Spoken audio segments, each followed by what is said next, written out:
Hey everyone, this is Dennis Fassett, and this is not Cashflow Mercenary Television. No, this is a new blogging effort spearheaded by Jeremy Burgess and Todd Brittingham to really focus on different perspectives of different investors here in Metro Detroit, how we got started, what we're doing, and kind of basically a year through the eyes of 5 different people and what we're up to here in Metro Detroit, in the Metro Detroit area. I'm excited to be a part of it. I appreciate them inviting me to be part of the ride. The way that, for me, the way that I think this is going to work is that we'll talk about a little bit for these first couple of weeks into how I got started. I think everybody really is or should be interested in doing that if you've not gotten started yet. So if you're an experienced investor, these first couple of weeks probably won't be very meaningful for you. But for the people that are having trouble getting started, I really had 2 starts. My first start into real estate about 6 years ago, and then my kind of second start into commercial real estate back in the beginning of '08. So, we'll get to all of those over the course of the next 52 weeks. But, we'll go back and forth in terms of, what we'll talk about each and every week. But for this week, I just wanted to briefly give you a short story on how I got into real estate in the first place. And unfortunately, it was more out of fear than anything else. See, I've been a corporate guy for 25 years.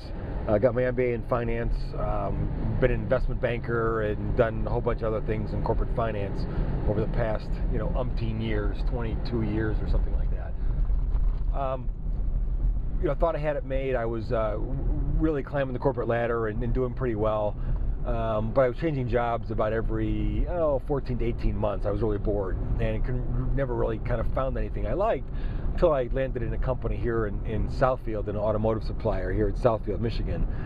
And I thought I had it made there. I was doing a great job. I got the eye of the CFO and quickly in 2 years rose to the level of director, which is Lightspeed in an automotive company.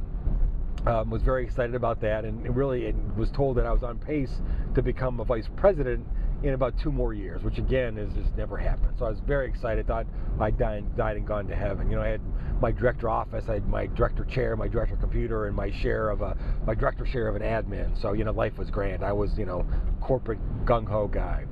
Well, unfortunately, if remember what was happening back in '03. I got my promotion in '03, and in the beginning of '04, the automotive industry started to crack. And not just crack, but it started to crash and burn.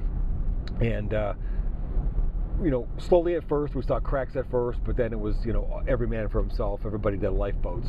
To the extent that my company ended up cutting itself down, basically selling about almost a third of the company, and getting rid of approximately 40% of the employees were gone in about a 12-month period, maybe a little bit longer than that. It was just absolutely brutal. They sold off part of the company and got rid of a bunch of other people. So during this time, I'm scared to death. I'd gotten to be the director. We bought a big house. We built an addition on it to take care of my mom. My mom was terminally ill with emphysema at the time. We took her in to live with us. So I got 4 kids at home, a stay-at-home wife, and now a terminally ill mother I'm taking care of. And all of a sudden, my career starts to crumble underneath me. I needed to do something. I needed to do something fast. So the short story is, the story was anything but short.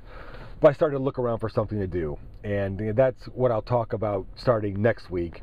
Is the search for what do you do? You got to create a safety net for your family. But what happens when your company isn't doing well? You don't work less, you work more. So where is it? Where is the time to really trade hours for dollars? Because when you work a corporate job, that's all you're doing is you're trading hours for dollars. So where's the time that you're going to trade more hours for dollars to build a safety net? And the answer is you can't.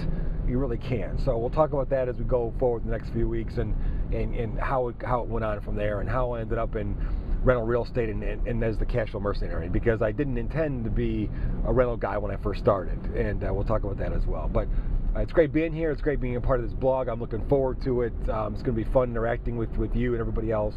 One thing I need to ask you, though, is if there are particular questions you have, something you have questions on about my background, how I got started, what I did and what I didn't do and why, feel free to ask. You can go on my website, go on my Facebook page.